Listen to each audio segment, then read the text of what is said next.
Oh, okay. I'll move down.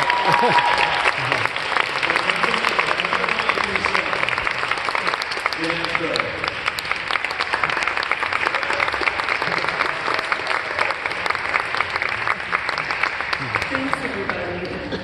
Can you hear me okay? Yes. I'm pretty loud. I probably don't need the mic. On behalf of EVSA, we really appreciate all of you being here. This is such an important event. Thank you. I knew it. So, we're here to reclaim our streets and sidewalks from the terror of e-vehicle and moped violence. It's worse every day. Because there's nothing more important than our personal safety and our quality of life. Dare I say absolutely nothing. It's the most important thing. We have just shy of 1,000 members now. Yeah. And it's growing by the day, over 180 of which are avid bicyclists. So that's important to note.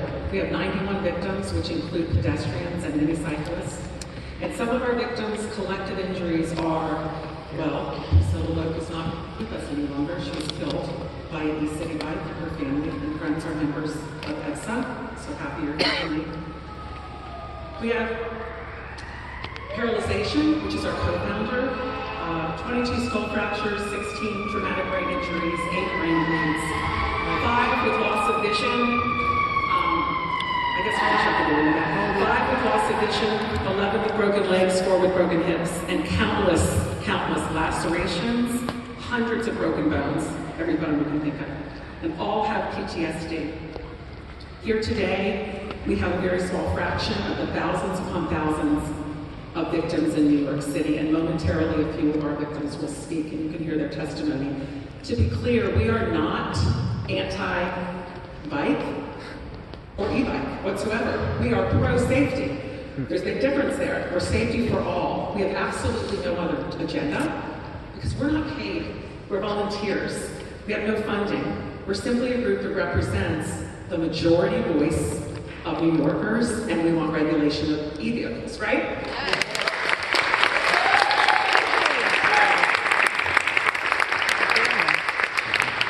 We strongly support Priscilla's law that Bob Bolton wrote for registration of all e-vehicles.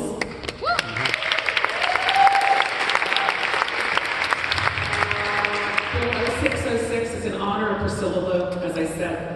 She was killed by an e-city bike rider while walking legally in a crosswalk. The rider initially fled. When Priscilla's family called City Bike, they said, it's on the rider. And the rider got a red light ticket. That's City Bike for you. There's zero safety accountability for the riders as they make millions of dollars off this incredibly irresponsible and dangerous City Bike share program. And that's what it is, and we're calling it out.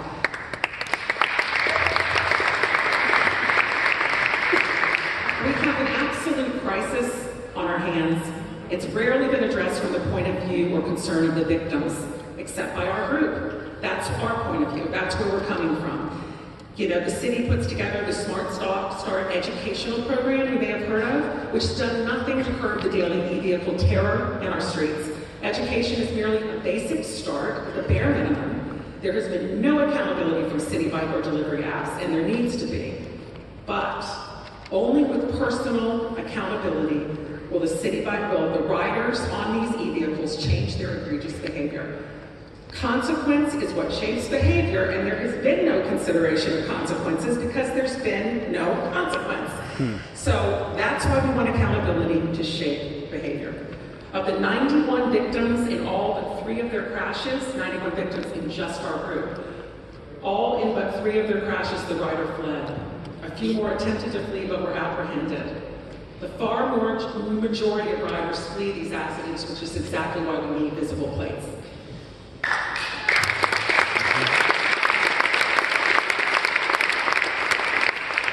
Reporting, you've heard this, most of you, but it's a real problem. 6 of our 91 injured victims, only 6 have accurate police reports.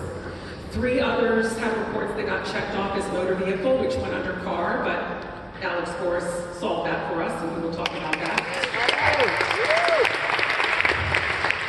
We have about 19 victims that didn't try to report, true, but over 60 of our victims tried to report and were told, can't report it because the rider fled. And that's at the scene of the crash. Rider fled, I can't report it. We've got to fix this, we're trying.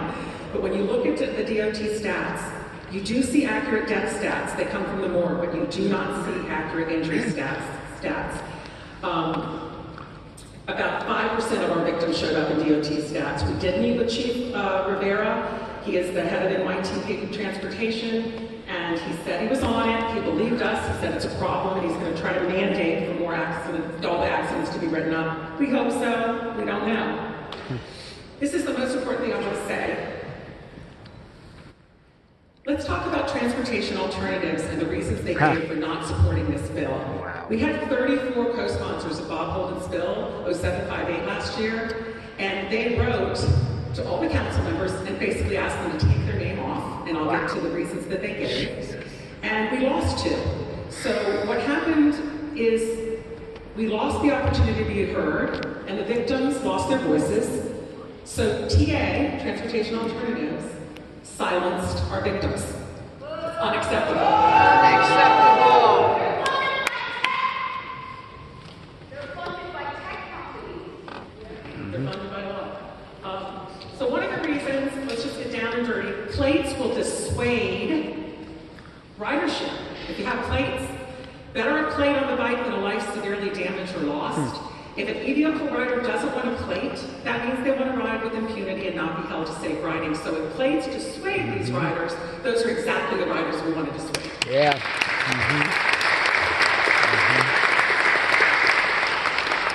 They can change it up. I'm not being funny. They can change it up. There still are bicycles out there. And I say that because bicycles still are much less dangerous than e-bikes. Yeah. E-bikes are not bicycles. They should be in a different class. They have motors, some have throttles, they're much heavier, they brake more slowly, people ride them on autopilot, they go faster.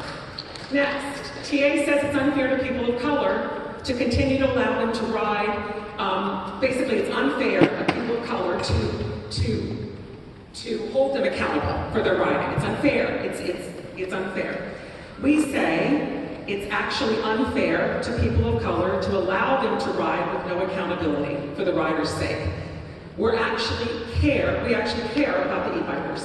There were 30 biker deaths last year, that includes all bicycles and e-bikes, and 23 were on e-bikes. 7 of these e-bike riders hit stationary objects. We want these riders' lives saved too. We are actually the ones that care about the riders on these e-bikes.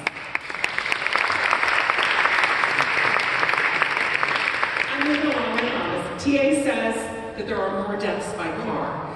And I always say there's more women, unfortunately, that die from heart disease than cancer, but we still try to cure cancer. So stop with the diversion tactics, transportation alternatives. It's hypocritical, it makes no sense. Cars are licensed, registered, inspected, and insured. Making an e-vehicle rider ride with more accountability doesn't make cars more dangerous. It makes streets safer for all. It isn't either or. We don't have to choose.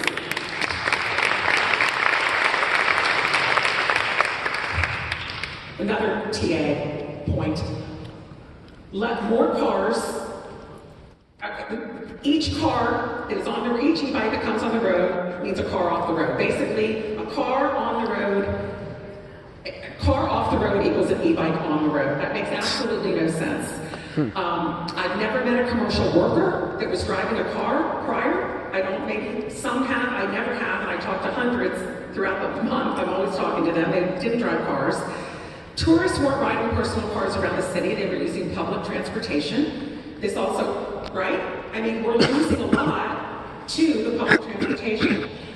The views of our opponents, whether they realize it or not, are extremely ageist and ableist. Disabled and older New Yorkers already isolated. They're even more isolated now. Christine Bertet, actually, who doesn't agree with a lot of our stuff, she sits on the board of TA. We met with them and we did a presentation, and she said very clearly that parks, this is our next issue, are for recreation, not transportation.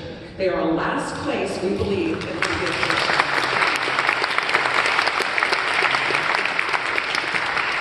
I wanted to share, she's not here because she can't walk, but 77-year-old Marilyn can no longer She's learning to walk again because she was hit from behind by a delivery e-bike in the park who knocked her unconscious and fled the scene.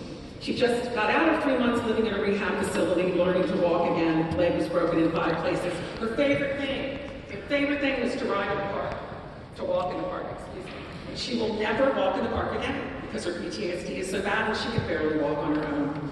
So let us hear who wants intro 0060 for prohibiting all e-vehicles in the parks. Pass.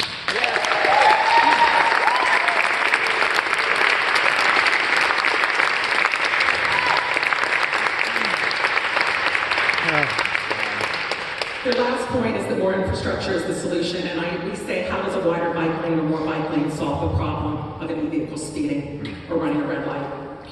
So rarely does an e-vehicle ever stop at a red light. City bike are some of the most egregious, and infrastructure will do nothing to solve this problem. Nothing.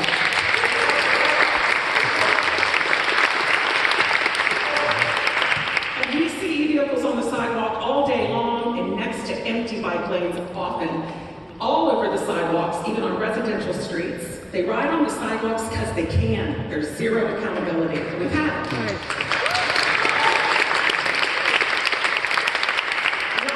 Lastly, we met with Mayor Adams and TA at City Hall recently, and towards the end of the meeting, a deputy mayor, Ingrid Martin, said, and Holden was there, and Assemblymember Rajkumar was there, thank you. At the end of the meeting, Ingrid Martin, one of his deputy mayors, very important in his office, looked at us and said, EVSA has all these common sense solutions. TA, you have given us no solutions. You talk a lot, but you give no real solutions. And that's exactly what was said.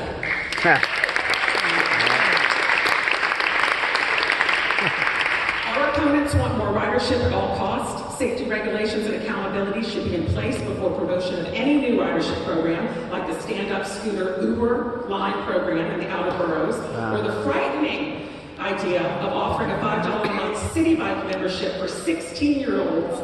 Its brains aren't fully formed, their skulls aren't fully formed, they have higher auto insurance for a reason, they'll be riding in the streets like they're invincible and with no helmets. It's a horrible idea, we must stop it.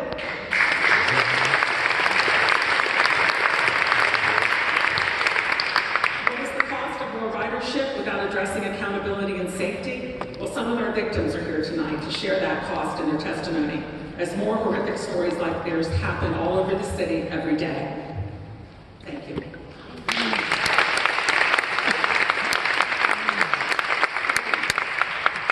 I'd like to introduce Assembly Member from Queens, our friend Jennifer Rajkumar.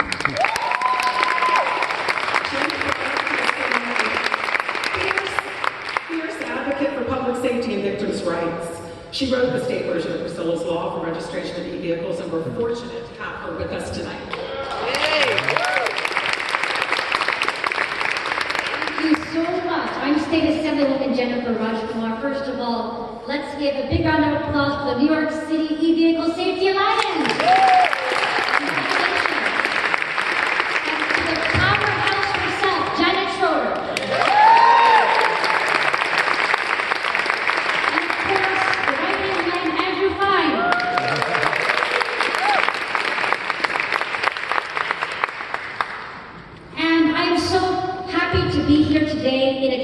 Because it's only fitting, because I am the one who has introduced the state version of Priscilla's law in honor of Priscilla Loeb, who tragically lost her life when she was hit by an e-bike. So today, as I stand in this church, I honor Priscilla Loeb's memory and pledge that we're going to end these fatalities and we're going to stop people from being injured by reckless drivers.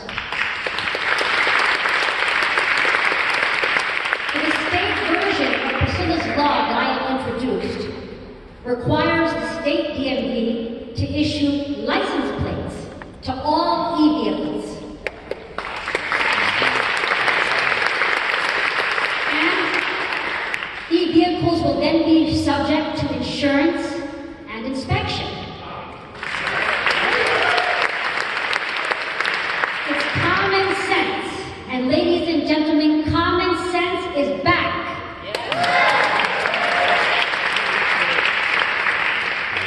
So allow me to reintroduce myself. I'm State Assemblywoman Jennifer Rajkumar, Nobody thought I'd be elected to the State Assembly. Nobody thought I'd have the legislative wins that I have had. And I know that that's why we are going to come together and we're going to get Priscilla's law over the line this year. And we're going to do it because we are the majority of New Yorkers. Here we are on the Upper West Side, but I can tell you in my district in South Queens, there's 1,000 more people that want to be members of this group. Yeah. There's 1,000 more members in the Bronx. Every borough is concerned about this problem. This is one issue that all New Yorkers agree needs to be tackled, and it needs to be tackled now. So can you believe e-scooters have become the #1 getaway vehicle for criminals? Yeah. This is an outrage. And we see e-bikes crashing into people. The person is injured. No police report is filed. Is that acceptable to you? No. Is it acceptable that there's a rising number of collisions and e-bike fires? No. So this is a problem that we need to solve. We need to solve it now. We need accountability now. And when we pass Priscilla's law and there are license plates, we are going to be able to identify the perpetrators of these dangerous crimes.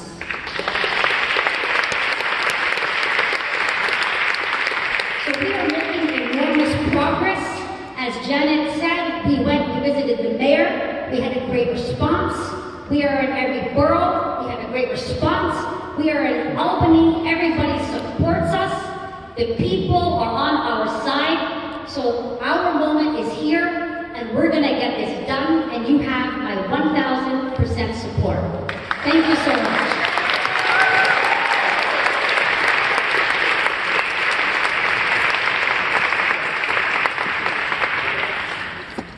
It's my pleasure to introduce next the City Council member from Manhattan, who is the first to ban the e-bikes in Parksville, Julie Menon from the Upper East Side.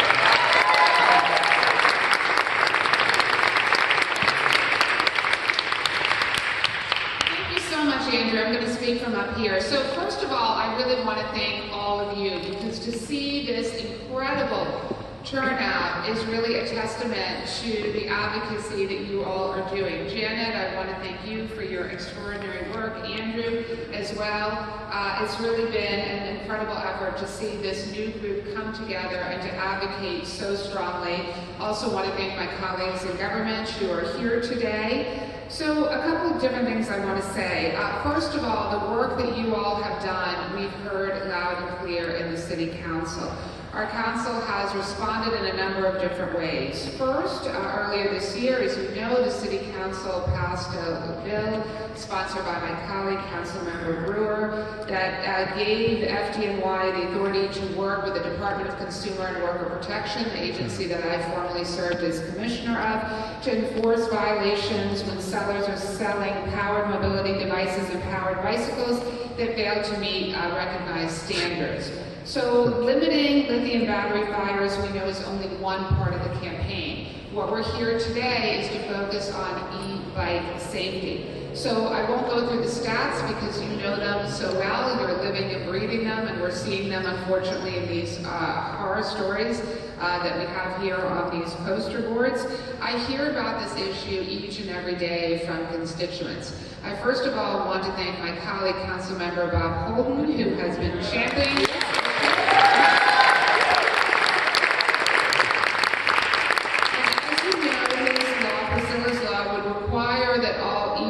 be registered, and there would be a highly visible license plate on every bike with a motor of any kind, class 1, 2, and 3. We've seen, obviously, countless stories about hit and runs, and it's completely unacceptable. My daughter last year was almost hit, and I, so I personally have had this issue, and I know we all have had it as well. I do also want to say that I was proud to sign on to the bill that Andrew mentioned. We have another bill in the City Council that would ban e-bikes in parks. Yes.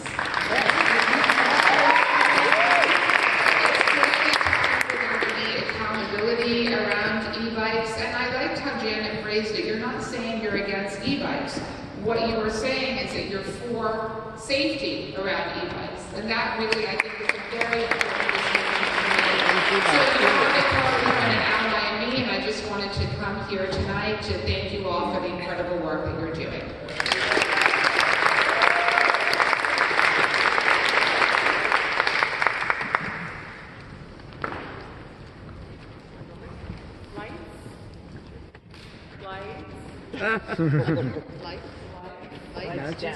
It's movie time. Nice.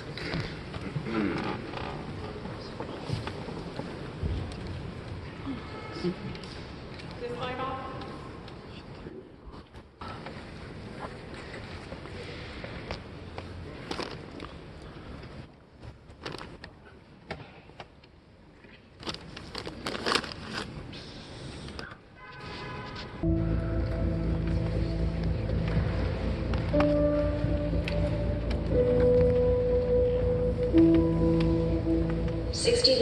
Priscilla Locke never regained consciousness and was taken off life support on September 8th, 3 days after a man on an electric city bike collided with her on Grand and Christie Streets. Does this person know or did?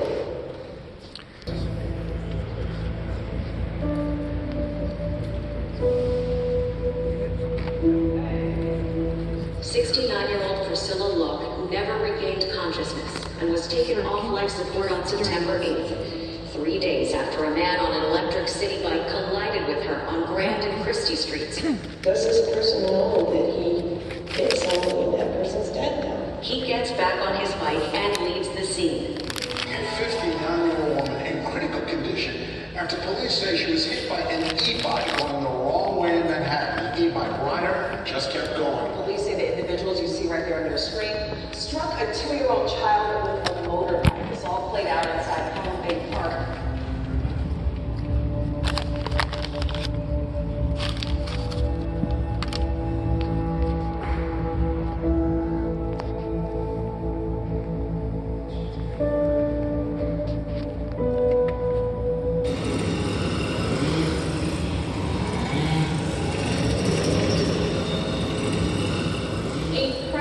Six-year-old boy is now in critical condition. Authorities report he was hit by a moped. Park users think they're safe from vehicular traffic while inside a city park, and this is where children should be able to play and run and skip without fear of being hit.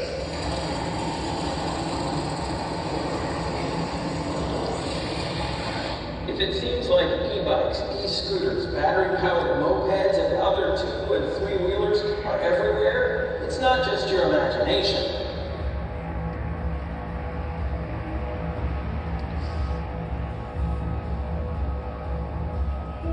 Run! I'm going 50 right now. Run! Wow. I'm going 60, folks. I'm going 60 right now. What the hell?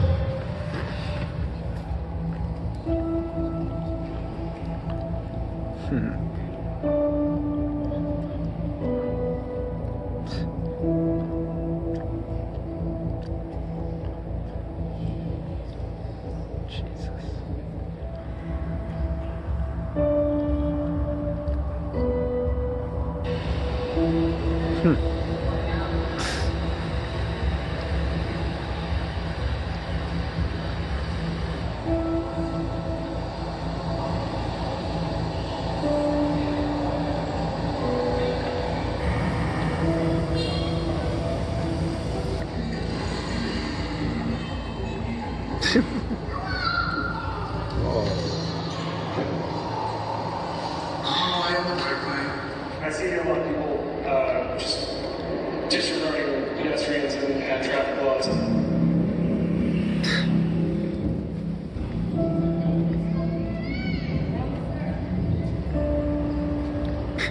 Jesus. I don't even think about cars when I'm crossing the street. As I cross the street, I'm looking for the bikes. Left, right, I'm looking for the bikes. It's horrible.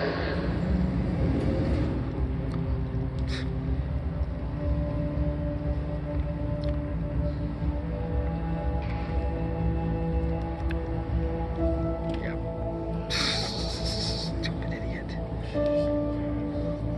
Come on.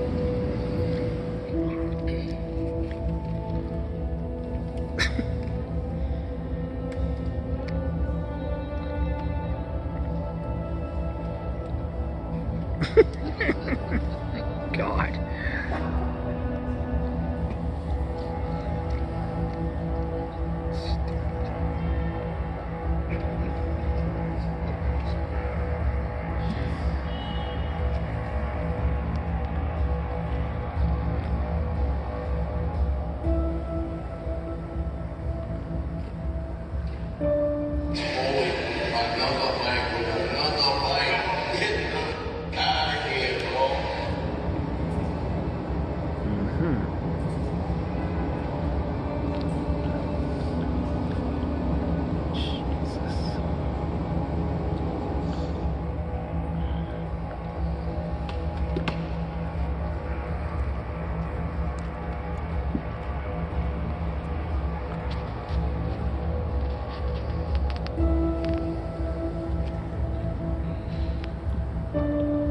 Actress Lisa Baines, best known for playing Ben Affleck's mother-in-law in the movie Gone Girl, was killed while crossing Amsterdam Avenue on New York's Upper West Side. A scooter ran a red light and smashed into the actress. Watch what happens to this woman as she tries to exit a bus. She's thrown down by a guy on an electric scooter. Why?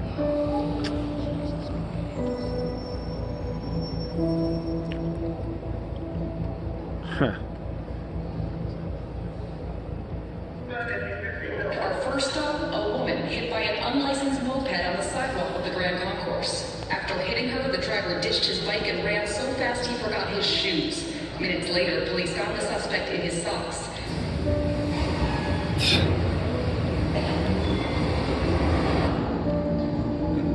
Oh, shit.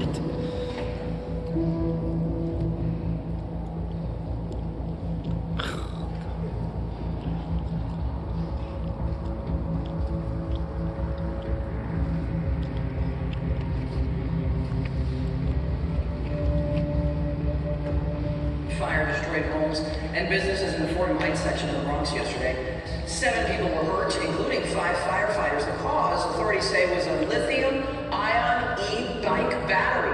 Again.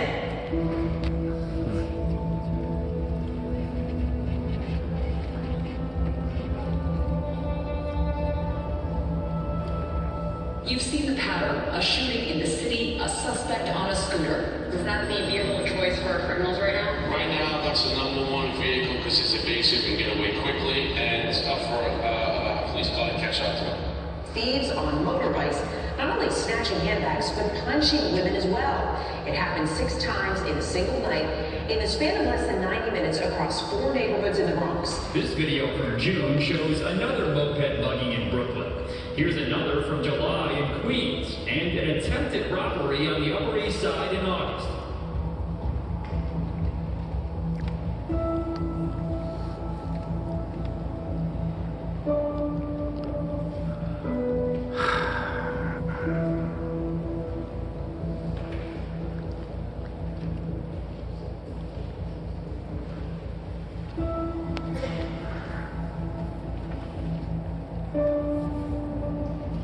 Police say a man wearing a white hazmat suit and black mask came in, attempted to rob the deli, and shot a 67-year-old employee in the head, killing him before taking off on an electric scooter. Police say 8 shots were fired at a group standing outside this building. A bullet struck that 17-year-old in the face and killed her. No word yet on a motive. She was the only one hit. And as you mentioned, police say the 2 suspects took off on the scooter. NYPD Chief of Detectives James Essig says the suspect's scooters, which often have no plates or the wrong plates, zip by pedestrians on sidewalks.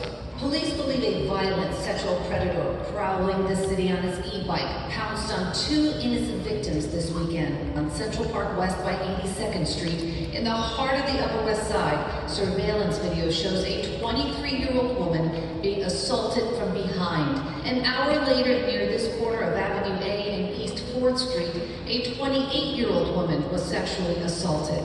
Brooklyn and Queens, a scooter-riding killer opens fire on innocent bystanders. Here's what we know about the victims tonight. An 87-year-old man is dead, shot in the back. A 21-year-old man is recovering after being shot in the shoulder. A 44-year-old listed in critical condition, shot in the face. Video shows that he's not targeting anybody, he's not following anybody who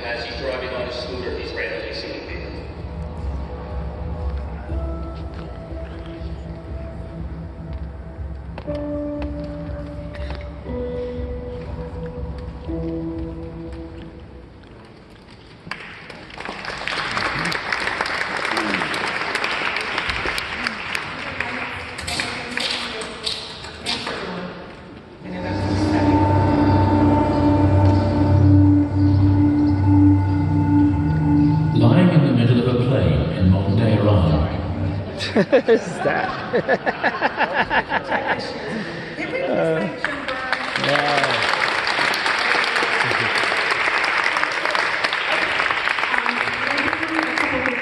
Legislators, a couple of our beloved, unfortunately, victims, started with Pamela Manasseh. The reason that this group started, her story started a movement, and I'm grateful to her and her family for being so generous in sharing that story since day one.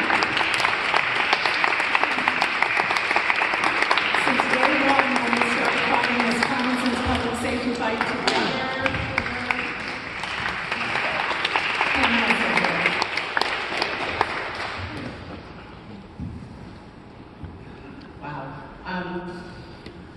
That video really got to me, as I'm sure it got to you too. I just want to make sure I have the right thing up, but it doesn't matter. It's going to be similar to what I was going to say. First, I want to thank Janet and Andrew and Carrie, our amazing people. Sometimes I think when one of us is off going to lose it, the other ones bring us back to come together, and that helps us. And I want to thank everyone for coming together. I want to thank the congressman and the councilman, Pete, and the Raj Kumar who had to leave early, and Bob Holton, and Flores. I want to thank my husband. 2 years ago, I was crossing the street legally when I was hit by a speeding moped driving off the sidewalk and into the pedestrian crosswalk. My assailant tried to flee, but my husband was able to detain him. As I lay on the hot burning pavement unconscious, my husband not knowing if I was dead or alive, the police came and we were taken away in an ambulance. We later found out that the perpetrator was simply allowed to walk away, seen by witnesses getting a coffee and croissant at Pan Quotidian. While I suffered a traumatic brain injury, leaving me permanently paralyzed on my right side, there would be no walking away that day for me. In fact, it took me a long time to be able to walk as well as I am. I spent a month in rehab and continue in a lifetime of physical therapy. My assailant, on the other hand, had zero consequences and zero accountability. Even the police report was inaccurately written up. My husband was told on several trips to our 20th precinct that there was nothing more they could do. While my assailant walked away unharmed and free from injury or consequence, I struggled living every day as a disabled person. I'm unable to walk normally. As you can see, my right arm is barely functional. I struggle to do everyday tasks, and I have lost my livelihood as a cellist. I'm scared of being hit again. Scared for my children, my husband, my 92-year-old mother-in-law, and yes, my dog, as we all have near misses every day stepping out our front door. And we all suffer from terrible PTSD. But it's not really PTSD because we feel it whether we've been hit or not, right? We all have this scare and fear. We're all fear of being hit. In fact, we notice more now that we wait for other bicyclists, even if they're illegally riding, right? We have to wait for them, they don't wait for us. My family, along with EVSA, have been waiting for over a year just to get a hearing for the bill 0606. We now call Priscilla's Law, and 0060, banning e-vehicles from greenways and parks. These bills call for common sense safety on our streets and in our sacred parks. If passed, our NYPD will have the resources to hold these assailants accountable and keep all New Yorkers safe from these dangerous, deadly crimes. Thank you again for being here and for your support.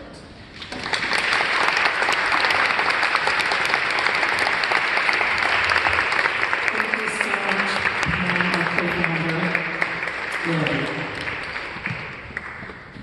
As Pam said, 0606 is called Priscilla's Law, named in honor of Priscilla Loeb and all victims of e-vehicle violence. Suck, Ling, Mai, I think she might have stepped out. She stepped out for a minute. Andrew, do you want to come up and introduce?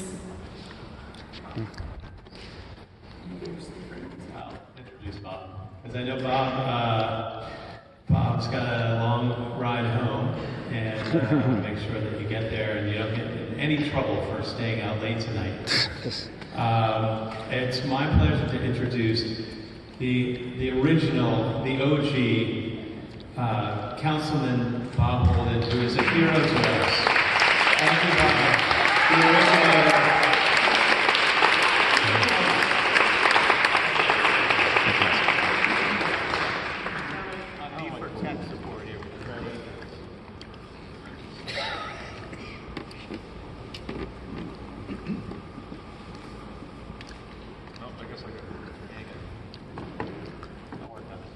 I feel like a preacher up here, that's why.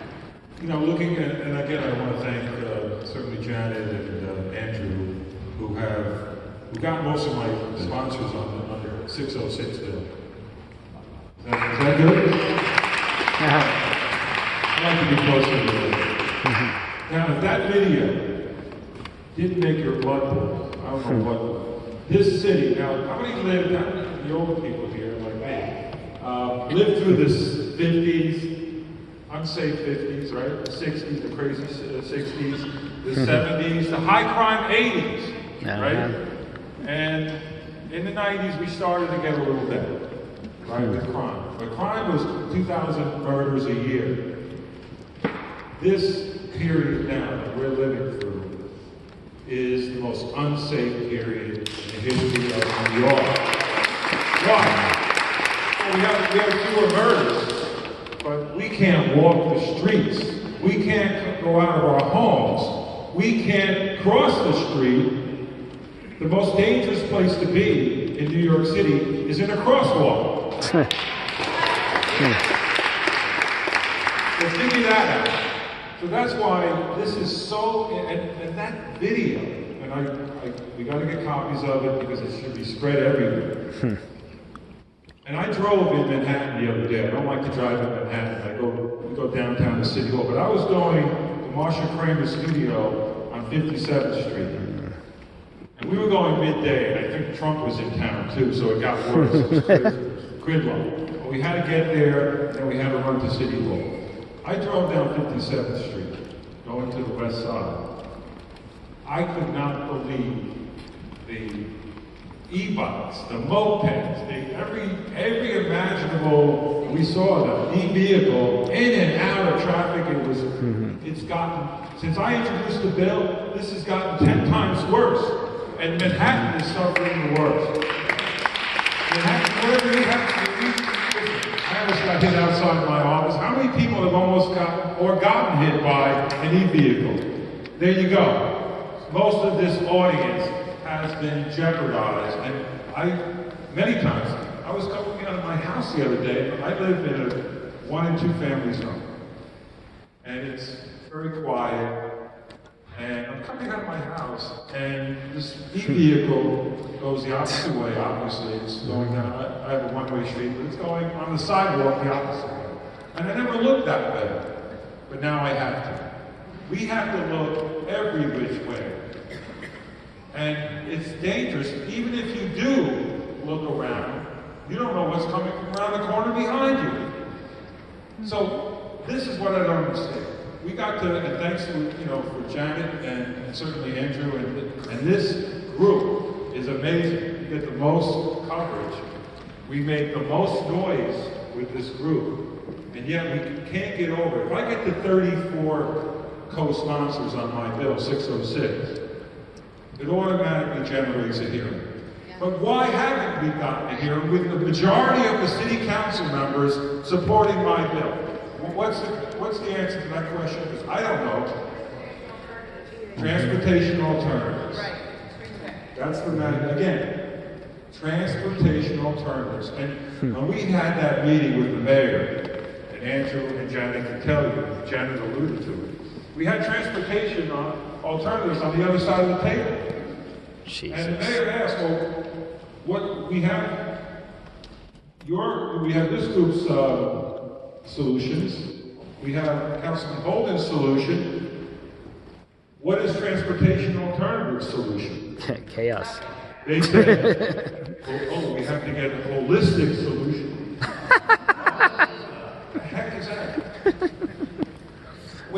our lives are in jeopardy, we have to figure out, we're still thinking about it. And we need more bike lanes, enclosed bike lanes. Oh, God. Secure bike lanes. Nah. Well, what I said, we all said, well, what do you do when you get to the corner? When there's a light, there's a traffic light or a stop sign. Who's going to stop? How many e-vehicles do you see stop for red lights? Never. Never. Zero. Right. If you enforce the laws we have, how do we identify when they do go through the light? They're not doing it. And transportation alternatives will say enforce laws, yeah, right. And then when they hit us, what do we do? Or if they go through a light. I met with obvious technology companies that make the cameras. And those cameras can read those, license plate on the back of an e-vehicle. So why not put them on? And I don't care about the fee. The fee doesn't have to be more than $20, right? I'm not going to discourage people from riding bikes or e-bikes. But e-bikes are not bicycles, like was mentioned. They're not. They can kill people, and they do. And they're dangerous, and people are not abiding by the laws who are riding them. So what's the answer? Support bills like mine or Jennifer Rushmore. Rather, like we mentioned, rather the state do it, because the state could do better at it. But we can do it on the city level until they catch up to us. But we can't live like this, folks. We can't be afraid to go out of our home.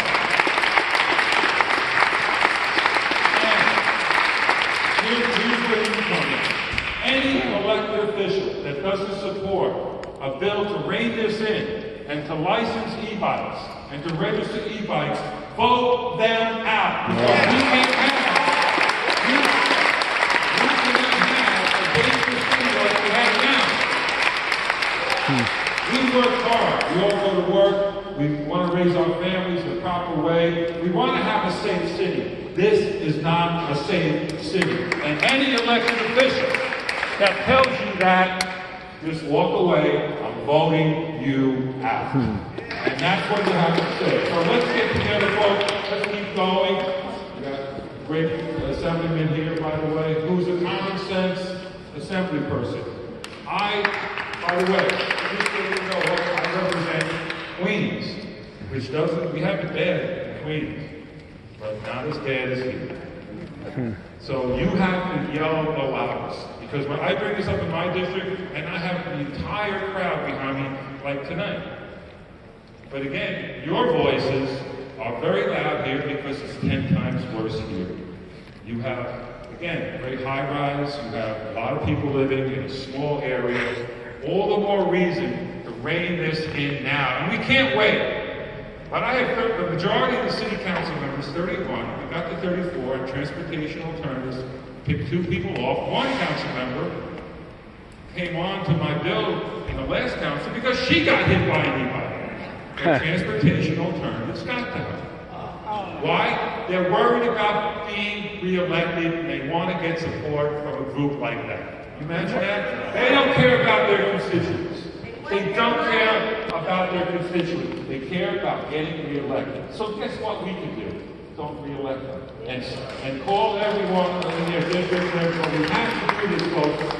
But again, this is a very critical time. We either do it now because we're losing people. Every day people get it. Every single day, a lot of people get it. And we don't hear about it. So this is a time to really wake up.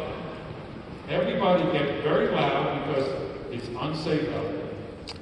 And if you don't think so, just stand on the corner for a little while and watch. I'm not allowed to get questions here, yes. But I just want to thank this group. And Pam, by the way, every time I hear that story, your story, my heart breaks. Everybody, that was very tragic what we saw in that video. People getting hit, the way they got hit. Priscilla, certainly, I can't watch it, it's hard to watch. But our elected officials should see that, because they're in control. The state should be pushing this bill for Jennifer Rushmore right through. The state should be doing it. Why not? What are we waiting for? So don't be afraid to call your elected official. If your elected officials are not on either bill, tell them you're going to vote them out. Really have the courage to say that. And keep calling. How do you get rid of Gail Brewer? This Gail, gosh, she didn't show up at all. Wow. Anyway, I want to thank this group. I know we have a lot of speakers tonight, but keep up the pressure. And I love this group. I'll come here as much as you want, but I will do it until you do it. Wow, Gail Brewer's not here. Even Holman showed up. Where'd Holman go? Wow, Fred Holman showed up and he left. Priscilla was a very dear friend. Please come up and talk about Priscilla.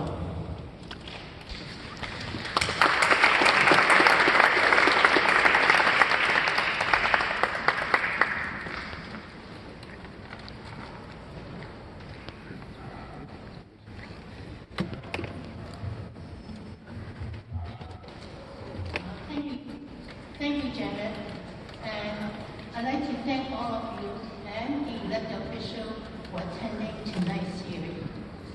And my name is Sok Ling Lai. I just retired this year from Manhattan's Chinatown Head Start, where I was the executive director for nearly 45 years. Chinatown Head Start helps children ages 3 to 5 learn and develop self-help skills to speak English, socialization, cognitive, and physical development. Priscilla was one of my long-time dedicated staff. She was there for 41 years before her son's death. Today, I speak on behalf of Priscilla Lo's family, friends, Chinatown Head Start Sponsoring Board, and staff members. We support Priscilla's law that require license plate and registration for all e-bikes.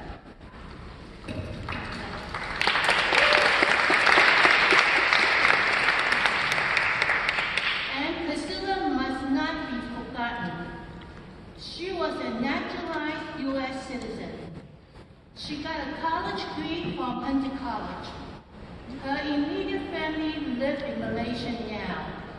Her elder sister Winnie from Malaysia has asked that I read this statement today. Yang, which is Priscilla's Chinese first name. You have made such a big sacrifice to have this bill passed, so that the future e-bike will take extra precaution when on the road to prevent similar accidents from happening. We all miss you, and you always remain so deeply in our heart. We cherish all the happy moments we had with you. We are sure you are now happy with all the angels guiding you above. Love, Winnie. On September 3rd, 2023, Priscilla was walking in broad daylight in Manhattan, Chinatown, where she was hit by a city bike that ran at a red light. The impact caused her to fall on her head. The biker left the scene without giving his name and address. Meanwhile, Priscilla was clinging to her life in Belleville Hospital, unconscious for 3 days. Her niece, myself, and Chinatown has Priscilla's family and friends. We kept wondering, who did this? Why didn't he see her? We need to catch this person. This person needs to be responsible for what he did. We felt helpless, just waiting for the police investigation. She died on September 8th, 2023. After the community held a press conference, we finally got answers. The beggar needed to know Priscilla died. It took the police approximately 3 weeks to find the identity of the biker and locate where he lived. Priscilla's law will help many victims and their families find out who is responsible quickly. They will not have to feel helpless and left in the dark. They can get answers even if the biker left the scene. Otherwise, they will not have closure. Priscilla worked her whole life until the age of 69. She planned to retire this year too, and was in excellent health. She deserved to enjoy her golden years. She enjoys eating food, good food, and traveling. She had plans to travel to healthcare, take care of her nephews and children in England, and her niece children in New York. Her life was suddenly cut short. We ask that her tragic death not to be in vain. Priscilla always helped parents with their needs and put others first before herself. In order to help other victims and their family get answers to the basic question, who did this? Please pass Priscilla's law and require all e-vehicles to be registered and licensed, and age requirements should be the same as in all other vehicles. Thank you.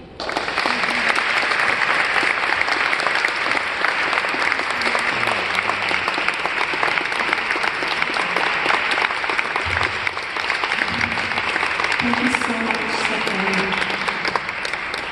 Before I introduce the next person, if you have any questions, please write them down on the index card. It's helpful to give a first name if you want to, who it's addressed to, and your question or your comment.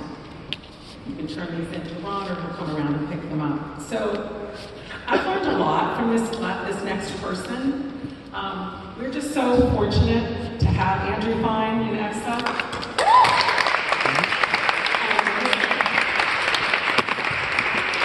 He is an original EVSA member and one of our core steering committee members, along with Carrie, Pam, and myself.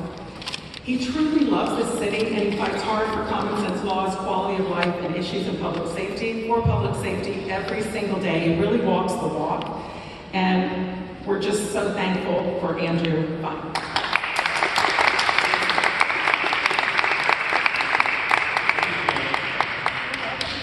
I'm going to have to work on my introduction for you. Maybe starting again at the end of the program. Thank you.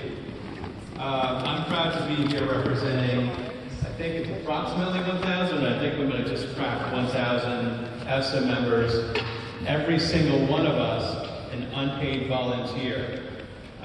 This is the definition of grassroots. It may seem perplexing that there are paid activists on the other side, as I say, other side, that claim to be pro-safety, yet oppose simple regulations that will make the streets safer for all New Yorkers, not just pedestrians, but cyclists and motorized bike riders alike. These opposition groups oppose accountability measures like license plates, but strangely, also oppose ideas like wearing a helmet. By the way, we favor wearing a helmet. It's common sense. This is all very confusing until you look at the donor list of the groups like Transportation Alternatives, and there are several others that are essentially just other tentacles from the same beast. Among the largest donors in the last 5 years include Uber, Lyft, DoorDash, Amazon, Lime, and the list goes on. And this is to the tune of millions of dollars. Are you guys seeing the connection here? Yeah. Well, I hope the media does. The big app companies don't want accountability. To them, accountability means liability. To pedestrians and cyclists in our organization, and the vast majority of New Yorkers, accountability fosters responsibility and changes behavior. This change will save lives. And to digress from my notes here, so if we have more responsible behavior on the part of e-bike riders, it's good for us and it's good for them. It should also come as no surprise, with so much money sloshing around, that these app-fueled special interests have exerted their influence and have convinced many elected officials that making these interests happy is more important than representing their constituents, and that's just plain wrong. But progress is being made. Intro 0606 to register all e-bikes has garnered the support of 31 of 51 city council members and would pass today, and the mayor would sign it if Adrian Adams would call a hearing and call a vote, and we deserve that vote.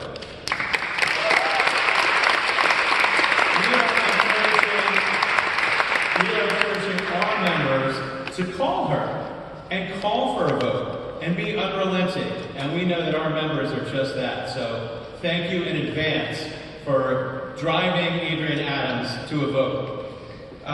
We have heard, yes, please. Number one roadblock. We have heard every excuse from some of our very local electeds that refuse to hear our voice. They say that they haven't read it yet, or they said they'll look into it. This has been in the chambers now for 2 years, and everybody knows exactly what 0606 is. In fact, Transportation Alternatives was perfectly happy to help them understand what 0606 is. They say that maybe they should license some e-bikes, but not the others. They say that maybe it should be a state issue. Well, we have a bill for that as well. The city must take a stand. New Yorkers want e-bike regulation, and we must send a message that we've had enough. Have we had enough? Yeah.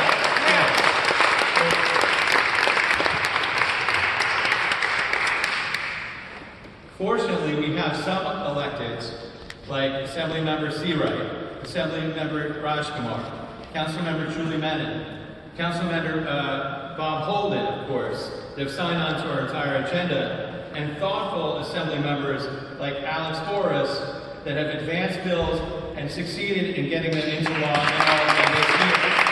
Thank you, Alex.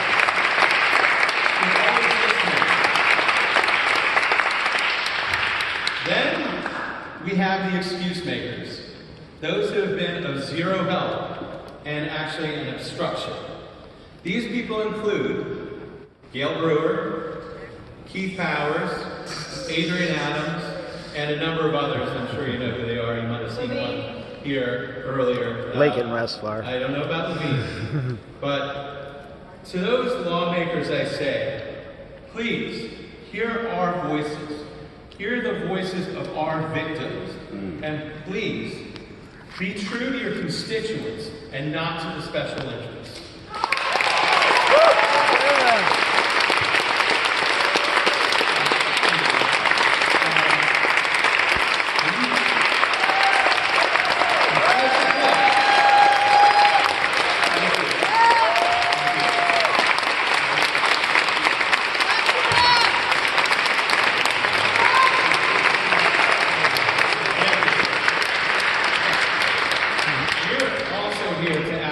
DOT pilot program to allow e-bikes in the parks be ended immediately. And Goldest pilot programs. Their role as follows: to preserve and celebrate Central Park as a sanctuary from the pace and pressures of city life. Do we need 1 million e-bikes buzzing around the park? Yeah. Since this pilot started in May 2023, crime in the city's crown jewel has skyrocketed. Assaults are up 57% year to date. There was one just on Thursday, right, with the kid who got sprayed with an unknown chemical agent, a child by an adult on an East City bike. Just rolled off and they're still looking for it. Robberies are up 105% year to date, and all crime over the last 2 years, largely during this pilot program, is up 50% overall for all crimes. There's a direct correlation. As Chief of Patrol John Shell has been quoted, he describes e-bikes and mopeds are the getaway vehicle of choice for criminals. They are the ghost vehicles that vanish without a trace. And finally, my last point, thank you for listening, mopeds. We saw all damage that mopeds do, how they're used in crimes, how they are completely unaccountable. We have been, and Alex helped greatly with a bill to get mopeds licensed in shop. But at the end of the day, do we really need mopeds? Because do we need mopeds in New York City? No. I don't think so. And I think Janet and I were just debating about this, whether it's 1,500 are actually legally registered in New York City. And Alex said 5,000 as of last year. Is that right? He's got a number. What is it now? 1,653. All right, Janet, you get bonus points. So there's 1,600. So just think, if the city council offered every single legally registered moped rider to bring in his plate, bring in his moped, here's $1,000. They take them off the street. We could get rid of mopeds altogether in New York City.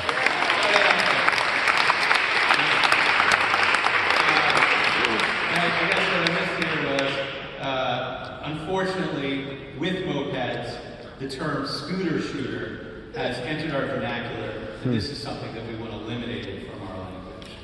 Thank you so much for listening.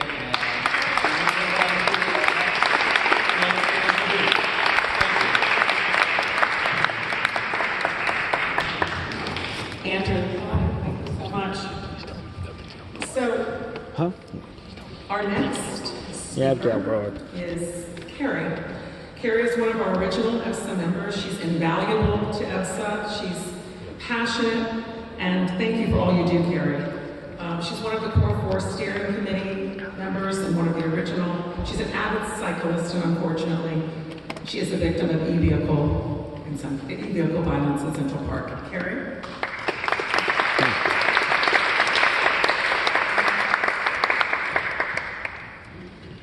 I have to echo everyone that has preceded me in thanking our fearless leader, Janet.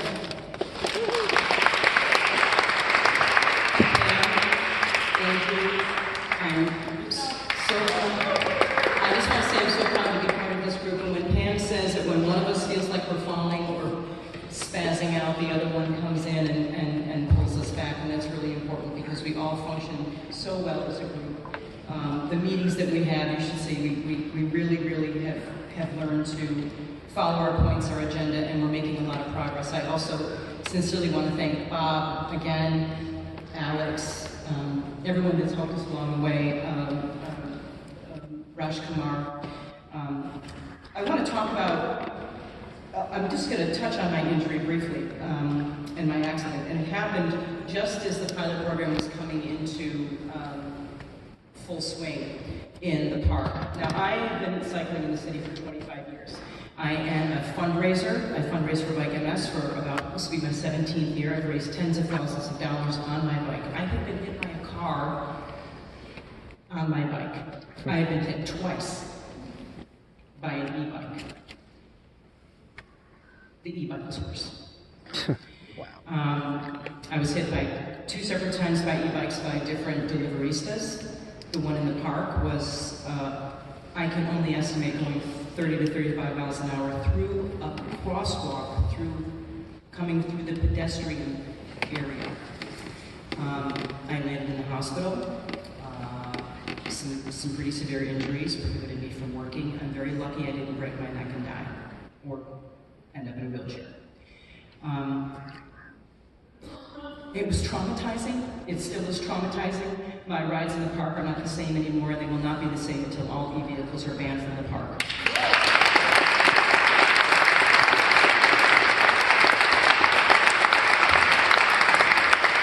I would prefer to continue to raise money for charity on my bike as I have for the past 17, 18 years. Actually, I've written for other causes as well. It's okay. I prefer to continue to be healthy enough to raise money for people that have legitimate diseases and not be struck down by e-bikes. That's why we want the pilot program abolished. It's something that we are hopefully going to touch on in the area again. What I want to cover, but thank you for your support in that. What I want to talk about is Lift City Bike. And this program that is, go ahead, has just taken over our city, as well as the unchecked, unlicensed, unregistered, uninsured delivery bike community. This is a program which, as we know, has undergone enormous scrutiny by our advocacy group, the NYPD, and legislators. It has absolutely no safety requirements, protocols, review, point of contact that is real and tangible, accountability, or enforcement. And unlike we would all like to believe, the NYPD cannot spend certain limited resources chasing after city bike riders. They don't have the resources to do it. I'm working with the NCOs of my community in Community Board 4. Their phone numbers are in my cell. They write tickets, they police. I saw a car parked today, prohibited a city bike rider from barreling through Worldwide Plaza. I know he got off because he saw the cops, and the cop gave me a wave, and I gave him a thumbs up. But there are not enough police to police the egregious riders that occupy Lyft City Bike. They're everywhere. They're on your doorstep. They're on your sidewalk. They're coming the wrong way down the bike lane. They're going through the crosswalk. They're going through a red light. They're going through an intersection. They're going through the street. They're going through the thoroughfare. They're going through the park. They're on the greenway. They're on the beach. They're everywhere.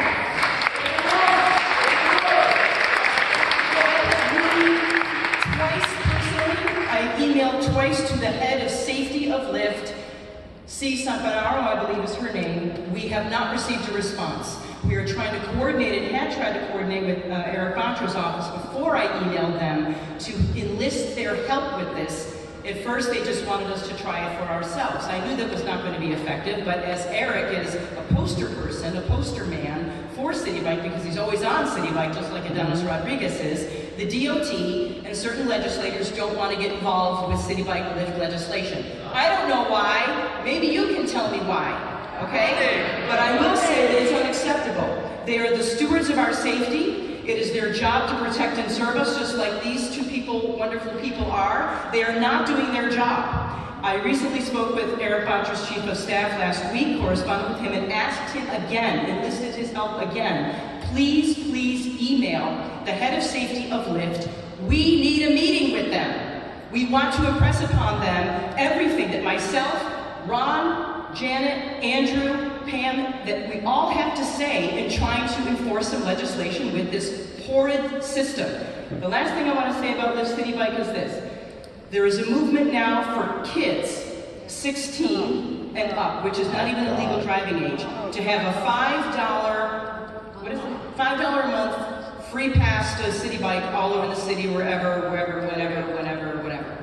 It's a bad idea. I saw the presentation last night at CB5. It was struck down because there are so many holes in it. It's horrible. It's pushed by transportation alternatives. It's not going to work. Kids are not going to wear helmets consistently. They're not going to follow the laws. There were so many pockets of error in this young man's presentation. I was embarrassed for him that transportation alternatives actually pushed him into this group. However, the community boards are looking at this, and since most of the community boards, as we know, are transportation alternatives heavy, will push this through as well. We need to get in touch with the Board of Education. If anyone has any contacts with the Board of Ed, if you work for the Board of Ed, if you're involved with them, please let me know. We are asking for people. We will send out the email to the Lyft City Bike head of safety. We want everyone to be emailing that person, requesting safety measures to be in place that we have been discussing with our community boards, transportation boards.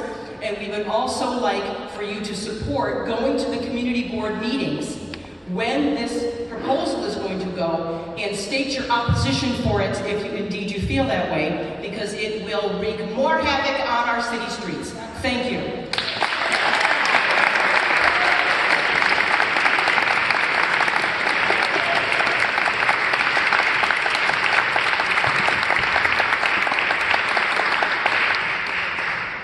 Thank you so much, Carrie. You are amazing, and you are a fighter, and we love you. Thank you. Pam, my goodness. Rounding out the 4-4. I would then, and of course, Achana, who is the most wonderful organizer that I've ever come to know.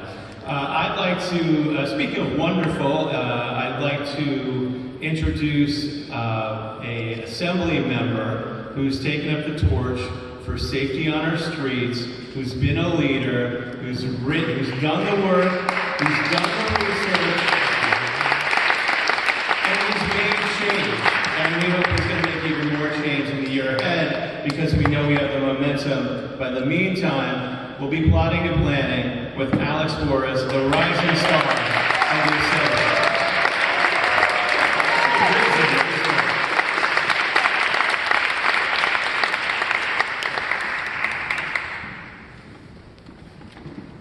Thank you. I am so glad to be here with New York City E-Vehicle Safety Alliance. Give yourself another round of applause. And of course, the core four here, Janet, Andrew, Pamela, Carrie. Let's hear it for them. It is incredible. It is incredible what they have built, what all of you have built. Obviously, none of us want to be here, right? None of us want to be spending our Tuesday night talking about safety on our streets. We're here because we know there's a problem, and because we know that we need to take action. And that is as true today as it was at this town hall a year ago. And we've heard about how much more we have to do. I don't want to minimize any of that, because there is a lot that we have to do. But I do want to take, 2 minutes to celebrate what this group has already accomplished. Because my gosh, what you have been able to push forward in just a year of time. You know, when I got to Albany, I was told that the average bill takes 3 years to pass, which is an exciting thing to hear when you're elected to a 2-year term. But it's true. The average bill that passes takes 3 years, and that's the average. Some are quicker, a bunch take a lot longer. And this group, because of the momentum, because of all of what you have done, we actually got 8 e-bike and moped safety bills through the Assembly, through the Senate, into law last year. And that is remarkable. So I want to talk about 2 of them, not just because they're the 2 I wrote. But kind of. One was already, or I guess both were mentioned, but the first was mentioned that there are survivors here, there are victims here, where when they looked at the police report afterwards, it said they were hit by an e-bike, but the police report said it was hit by a motor vehicle. Are there any of them in the audience? We have a bunch. And this is the data that we're all relying on when we design our streets, when we pass legislation, when we have these debates. And so it's unacceptable if we're starting from a place where e-bikes would be classified as cars. So we got rid of it. We passed a bill this year that changed the standard police report form that originally just had 3 categories. It had motor vehicle, bicycle, and pedestrian. That was it. It now lists out e-bike and e-scooter and moped. And so we actually know for every accident what we're doing. That same bill requires, and I throw this on almost as an addendum because it's shocking that this wasn't true before, but that same bill requires that if an e-bike causes a death or serious injury, that there has to be an investigation. Can you believe that that wasn't required before? Now there has to be an investigation, state law. The second one, which I think caused a little bit of debate on the number of registered mopeds, was requiring that mopeds be registered before they leave the store. So it's, yeah, go ahead, thank you. It's true that there are tens of thousands of mopeds. I don't even really know how to estimate it. But I do know that last year, when I first did this report, Andrew was right, there were 4,900 that were registered in New York City. And we've watched, and this is a curiosity I cannot explain, and if anyone can, please do. But over the course of a year, the number that registered decreased and decreased and decreased and decreased. And as of 3 weeks ago, when I last pulled the number, 1,653 are registered in New York City. And I don't know how many actually exist, but I know that NYPD has seized over 12,000 unregistered mopeds in the first half of this year. So now, that bill, we need, unfortunately, give the DPD time to implement. That bill takes effect in January. From then on, you will not be able to purchase a moped anywhere in the state without registering it at the point of sale.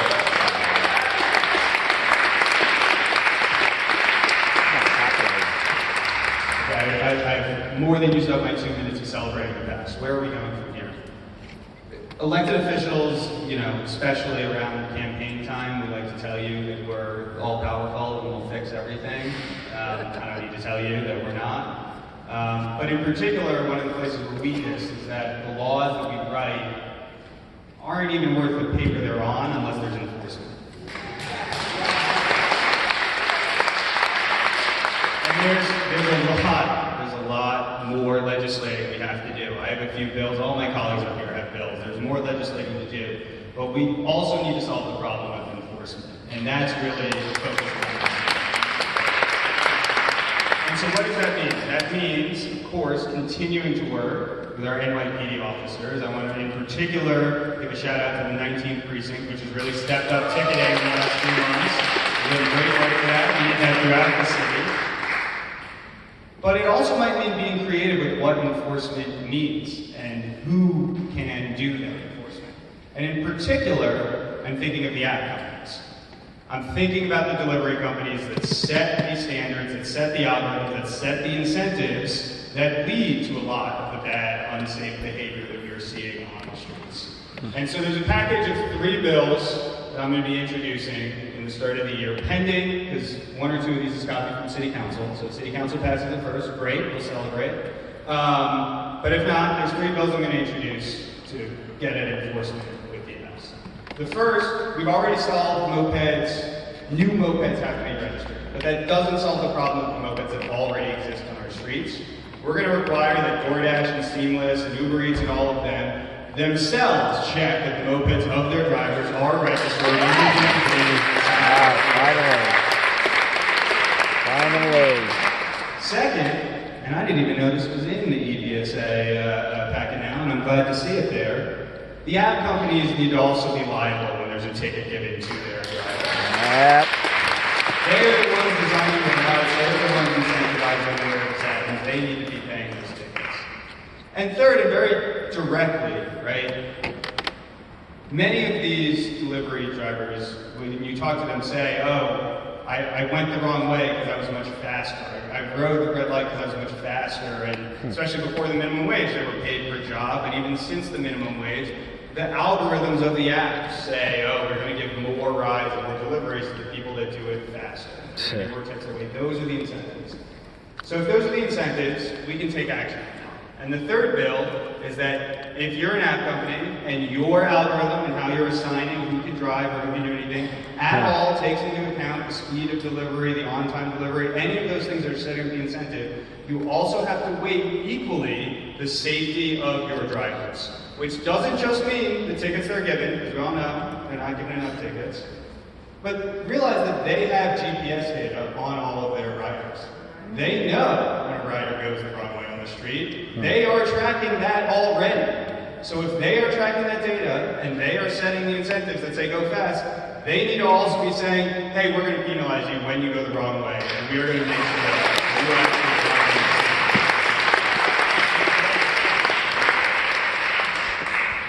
It's crazy that we have to be this creative. It's crazy that we have to work this hard.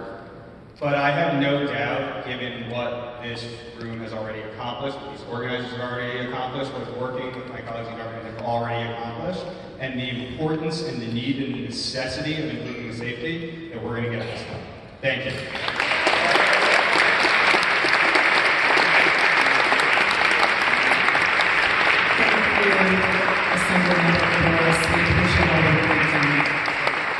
I'd like to introduce Shu Zhang, one of our new victims. She was hit by a moped in a park.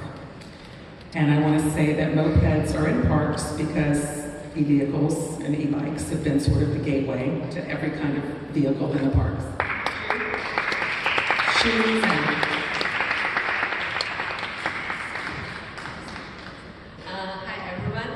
Thank you for having me today. Yes, thank you, is a really amazing organization for me. So I'm a runner. My wife is also here today. I have been living in New York City for more than 10 years. Right now we are living in Long Island City, Queens. So this year, June 13th, after work, both of us was just jogging in Queensbridge Park, inside the park. So a moped with very high speed just hit me from the front. I lost consciousness immediately. And when I woke up, I was several meters away under a park bench. There was blood on my head and my huge pain on my left knee.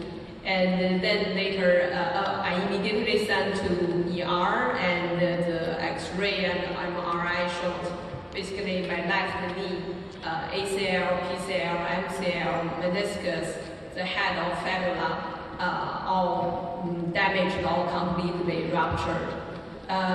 So I had to undergo almost 5 hours of surgery to replace the ligament.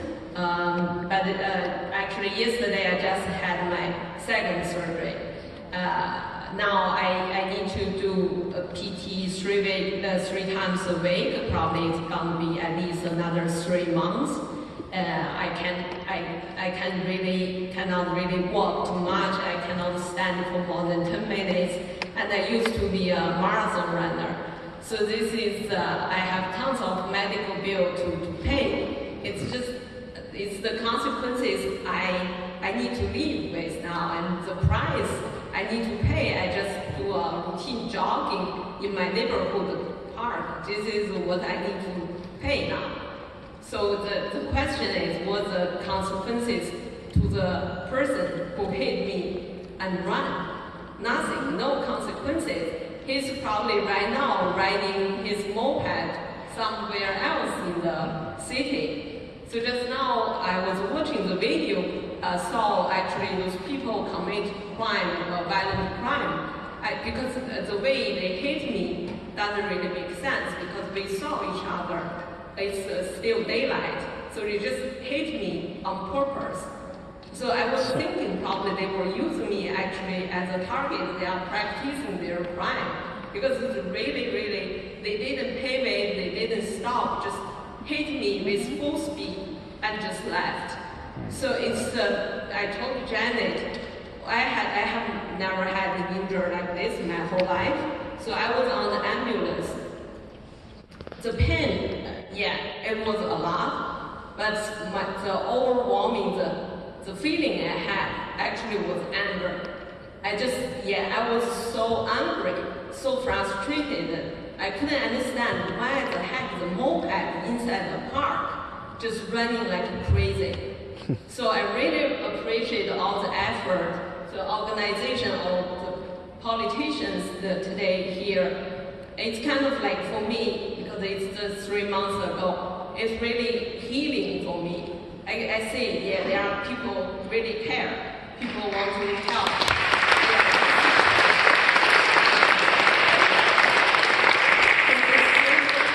For me, actually, today is my first town hall experience. I'm from different country, but yeah, I consider New York City my home. Because of this, my wife and I were both green card holders. I think we are privileged. We can say, okay, this city is so messed up, it's so dangerous, let's move back to Europe. We have the privilege to say that. But for many people, this is their home. They've been there whole life. They are not asking too much. They just want to have a safety when they go to work, when they go to park. There's a safety measurement. That's it. It's so common sense, so basic thing.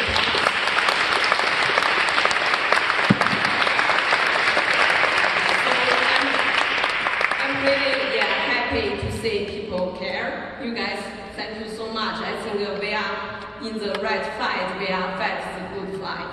Thank you.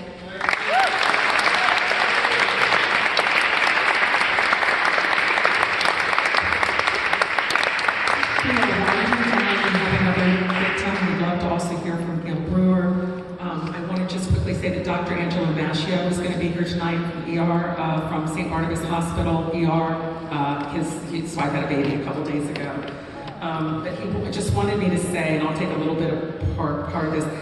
He says, as we continue to see these explosive numbers of presentations of injuries, I am now of the firm belief we've crossed the realm of anecdotal observation into a public health crisis.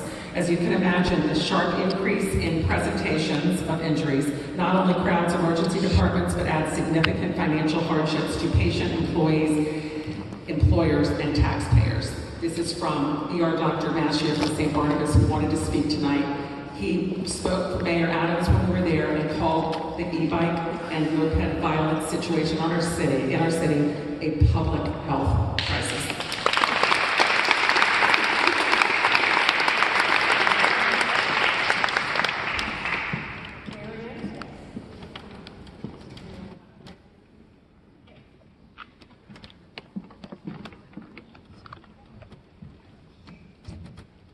This is one of our newer victims, but we're so happy to have her join us, Marion Lewis.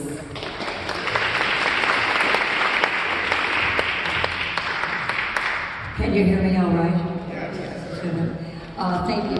I add all my thanks and gratitude for what everyone else has expressed about all the responsibility taken to make this change. So I'm going to give a quick rundown of what I've gone through. And so my name is Marion Lewis, and it was on March 7th, 2021 that, and I was then 85 years old, I'm soon to be 88. And I was a big biker in Central Park and dedicated to living healthfully and being active. So I was crossing a bike lane at Central Park West, where there is a bike path, and I was very cautious. And there were some other people coming out of the park late afternoon, and I look right, I look left, and I'm ready to cross, and as I look over my left shoulder, glance, and there is someone on a bike, an electric biker, right on top of me.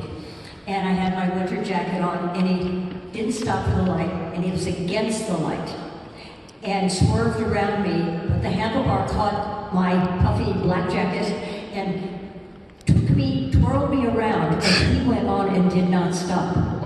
And I crashed from about 3 feet up in the air onto my left hip, fracturing and crashing my hip. So I am there yelling and screaming on the ground, and he is long gone, so nobody witnessed this. And so an ambulance was called, and I got to the hospital.